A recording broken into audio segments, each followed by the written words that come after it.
Hello friends, welcome to education की 98 YouTube channel. Friends, आज हम कवर करने वाले हैं भारतीय इतिहास का 5वां अध्याय जो है वैदिक संस्कृति, जिसका काल है 1500 ईसा पूर्व से -600 ईसा पूर्व। आज इसी के सारा का सारा मोस्ट इम्पोर्टेंट क्वेश्चन कवर करने वाले हैं जो इंडिया के किसी भी एग्ज़ाम के लिए संभावित है। तो चलिए फ्रेंड्स, आज का यह क्लास हम शुरू करते हैं। तो फ्रेंड्स, ये रहा पहला प्रश्न है आपके सामने कि पूर्व वैदिक या ऋग्वैदिक संस्कृति का काल किसे माना जाता है।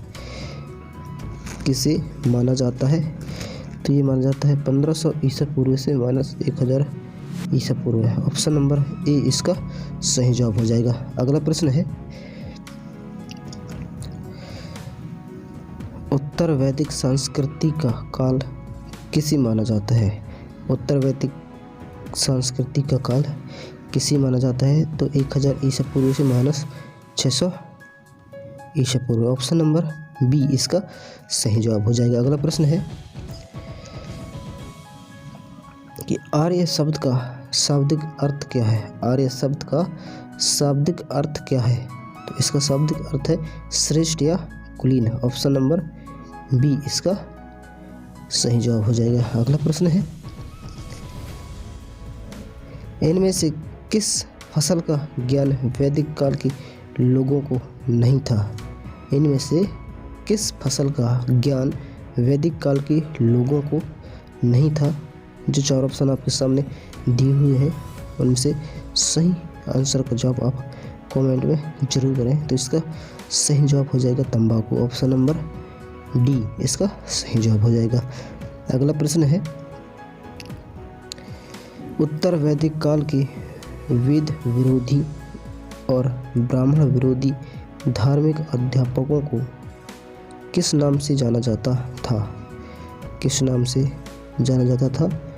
तो उन्हें जाना जाता था श्रमण के नाम से। ऑप्शन नंबर बी इसका सही जवाब हो जाएगा। अगला प्रश्न है वैदिक गणित का महत्वपूर्ण अंग है। वैदिक गणित का महत्वपूर्ण अंग है तो वो कौन सा है? वो है 16वें सूत्र। ऑप्शन नंबर सी इसका सही जवाब हो जाएगा। अगला प्रश्न है किस वेद में प्राचीन वैदिक युग की संस्कृति के बारे में सूचना दी गई है। किस वेद में किस वेद में प्राचीन वैदिक युग की संस्कृति के बारे में सूचना दी गई है? तो किस में सूचना दी गई है? ये ऋग्वेद में दिया गया है। ऑप्शन नंबर ए इसका सही जवाब हो जाएगा। अगला प्रश्न है वेदों की संख्या कितनी है। वेदों की संख्या कितनी है? तो चार ऑप्शन आपके सामने दिए हुए हैं। तो वेदों की संख्या कितनी है? 4 है। ऑप्शन नंबर सी इसका सही जवाब हो जाएगा। अगला प्रश्न है भारत के राज्य चिन्ह में प्रयुक्त होने वाले शब्द सत्यमेव जयते किस उपनिषद से लिया गया है। किस उपनिषद से लिया गया है? तो किस से लिया गया है? वो है मुंडक उपनिषद से। ऑप्शन नंबर ए इसका सही जवाब हो जाएगा। अगला प्रश्न है ऋग्वैदिक आर्यों का मुख्य व्यवसाय क्या था। ऋग्वैदिक आर्यों का मुख्य व्यवसाय क्या था? तो इनका मुख्य व्यवसाय क्या था? पशुपालन। ऑप्शन नंबर बी इसका सही जवाब हो जाएगा। अगला प्रश्न है भारतीय संगीत का आदि ग्रंथ कहा जाता है। भारतीय संगीत का आदि ग्रंथ कहा जाता है। किसे कहा जाता है भारतीय संगीत का आदि ग्रंथ? वो है सामवेद। ऑप्शन नंबर डी इसका सही जवाब हो जाएगा। अगला प्रश्न है प्रथम विधि निर्माता कौन है। प्रथम विधि निर्माता कौन है? तो कौन है? ये है मनु। ऑप्शन नंबर ए इसका सही जवाब हो जाएगा। अगला प्रश्न है कृष्ण भक्ति का प्रथम प्रधान ग्रंथ है। कृष्ण भक्ति का प्रथम और प्रधान ग्रंथ है तो कौन है कृष्ण भक्ति का प्रथम और प्रधान ग्रंथ?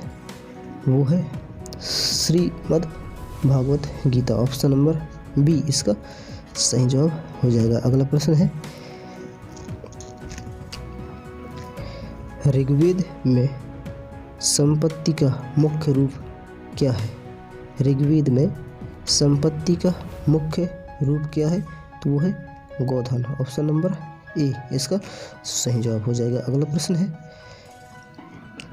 ऋग्वेद के किस मंडल में शूद्र का उल्लेख पहली बार मिलता है?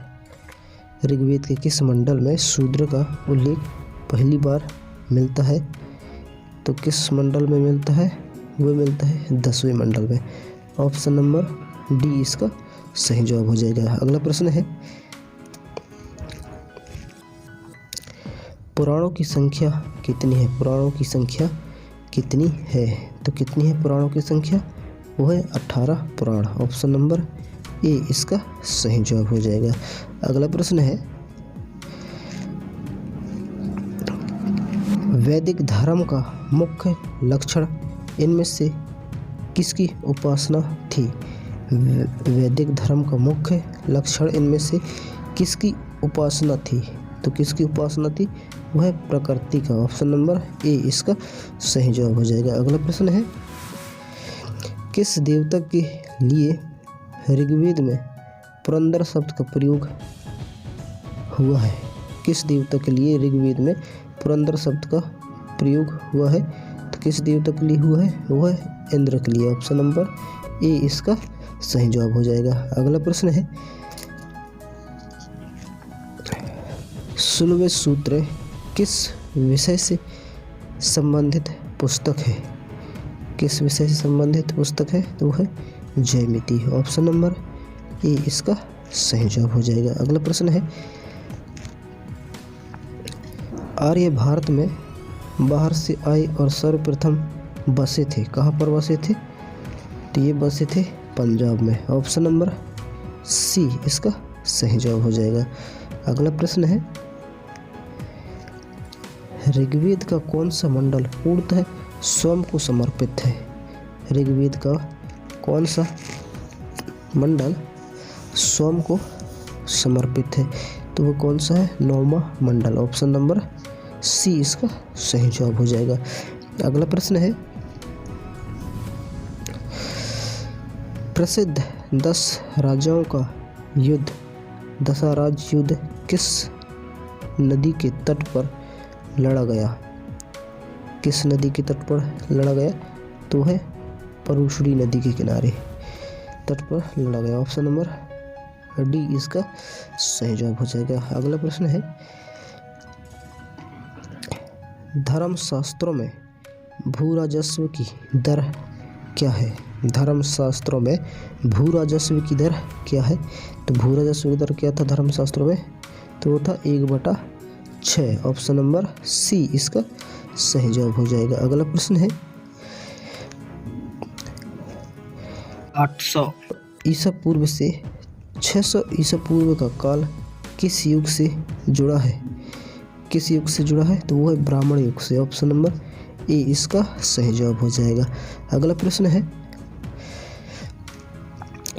किस काल में अछूत की अवधारणा स्पष्ट रूप से उदित है?